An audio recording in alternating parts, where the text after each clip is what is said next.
ఇస్సాకు తన కొడుకుని కన్నంత వరకు, కొడుకులకు కోడలు వచ్చేంత వరకు వారి వృత్తాగా ఉన్నప్పుడు లవ్ ఎలా స్టార్ట్ చేశారో వారి యొక్క మరణం వరకు కూడా లవ్ అలాగే ఉందట ప్రియులారా. దేవుడు ఏర్పాటు చేసిన ఈ నిర్ణయం, ఈ మ్యారేజ్, ఈ ఎంగేజ్మెంట్ ఆ క్రీస్తు ఇచ్చింది, ఆ ప్రభు ఇచ్చింది, మనకి చూపించిన ఆ ప్రేమను చూపించి ఆ అమ్మాయిని ప్రేమిస్తున్నాడట.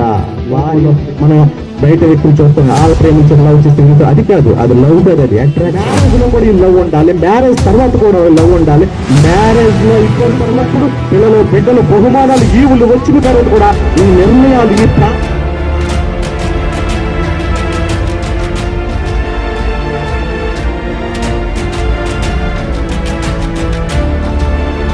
ఈ యొక్క వేడుక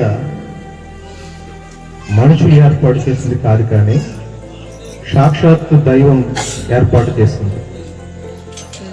మనకి మామూలుగా కొన్ని సామెతలు ఉంటాయి, ఇల్లు కట్టి చూడు, పెళ్లి చేసి చూడు. వివాహము అన్ని విషయంలో ఘనమైనదని లేఖనం చెప్తుంది. ఘనం అనే పదానికి is wonderful, what wonderful, beautiful. ఆ మ్యారేజ్ ఎలా ఉండాలంటే దేవునికి అందంగా కనపడాలి, దేవునికి మహిమకరంగా ఉండాలి. వివాహము అన్ని విషయంలో ఘనమైన దానికన్నా ముందు ప్రధానము ప్రాముఖ్యమైనదట. బాగా అర్థం చేసుకోండి. ప్రధానము ఎంత ప్రాముఖ్యమైనదంటే రెండు కుటుంబాలని, ఇద్దరు యువతుల్ని, వధువు వరుల్ని కలపగలిగే సందర్భం ఆ దైవ వాక్యానికి క్రీస్తు తప్ప మరెవరికి లేదు. ఈ విశ్వంలో వివాహం అనే వ్యవస్థ ఆదిలోనే దేవుడు మొదటిగా అద్భుతంగా చేశాడు.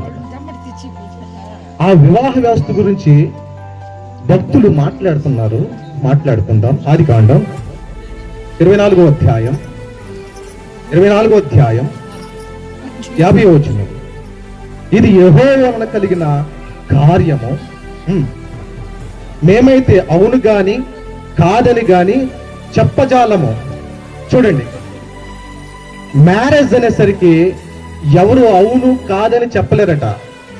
రెండు కుటుంబాల్ని, బంధువుల్ని, స్నేహితుల్ని అందరినీ ఒక మంచి గొప్ప వేడుకలో దేవుడు నిలబెట్టి మన అందరినీ ఇంత ఆహ్లాదకరమైన టైంలో, ఈ యొక్క సమయంలో సుజన అనే అమ్మాయిని, ఇంకా చంద్రశేఖర్ అనే అబ్బాయిని ఏర్పాటు చేసి, ఈ నిర్ణయం అనాది కాలంలోనే దేవుడు ఏర్పాటు చేసేట పిల్లలు. ఇది మన ప్రణాళికైతే కాదట. ఇక్కడ అన్నాడు, ఇది యెహోవా వలన కలిగిన కార్యం. ఏ కార్యం అంటే ఒక తల్లి గురించి చెప్తాడు ఇక్కడ లేఖనం. రెబెక్కమ్మ గురించి బైబిల్ లేఖనం మాట్లాడుతుంది. రెబెక్కమ్మకి మ్యారేజ్ చేయడానికి అబ్రహాము దాసుడు పంపినటువంటి లేఖనాలతో మాట్లాడుతున్న రెబెక్కమ్మ గురించి రికార్డెడ్ గా మాట్లాడుతున్న రెబెక్కమ్మట చక్కని అమ్మాయి. ఆ అమ్మాయి ఎలా నేర్చుకుందంటే ఆ ఫ్యామిలీ ఎలా నడిపింది. ఇప్పుడు ఆ అమ్మాయికి ఉన్న విధేయత నెక్స్ట్ ఎవరికి చూపించాలంటే ఆ రెబెక్కమ్మని మనువాడే వ్యక్తి, నీతిమంతుడైన ఇస్సాకు మంచి శిరస్సుగా ఉండాలి. అర్థమవుతుందా లేదా మాటలు మీకు? అర్థమవుతుందా? రైట్. చాలా వినయం కలిగింది, మధురమైనది. రెబెక్కమ్మ తండ్రి మాట, తల్లి మాట జవదాటనిది. అన్న లాభాను ఎంత చెప్తే అంత, తండ్రి విధేయులు ఎంత చెప్తే అంత. మీ మాట కాదని నిన్ను వివాహ వ్యవస్థలోకి అడుగు పెట్టను, వెళ్ళను అన్నదట. చూడండి ఎంత క్యారెక్టర్ కలిగి ఉంది అంటే దేవునికి లోబడి ఉన్న. చూసారా, ఆ అమ్మాయికి ఉన్న విధేయత, తగ్గింపు స్వభావం జీవితంలో అలా ఉండాలి. ఫ్యామిలీలో ఆ కమిట్మెంట్ ఉండాలి, ఫ్యామిలీలో ఆ అండర్స్టాండింగ్ ఉండాలి. భార్య రెబెక్కమ్మను సంబంధం కుదిర్చి ప్రదానం చేసి ఒంటెల మీద తీసుకుని వస్తున్నప్పుడు నువ్వు చేసుకునే భర్త పని మీద శ్రద్ధ కలిగిన వాడట, జాబ్ మీద పర్ఫెక్ట్ గా చేసేవాడట, ఎదుటి వారికి సహాయం చేసేవాడట, ఎదుటి వారిని రెస్పెక్ట్ ఇచ్చేవాడట, గౌరవించేవాడట, తను దేవుణ్ణి ఆరాధించేవాడట, క్రీస్తుని మదిలో గుండెలో పెట్టుకునేవాడట.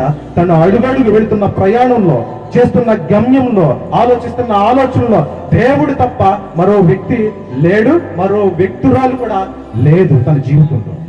అలా దేవుడు ధ్యానిస్తూ పొలంలోకి వెళ్ళిపోయాడట. పొలంలోకి వెళ్ళి దైవ ధ్యానాన్ని ధ్యానిస్తున్నాడట.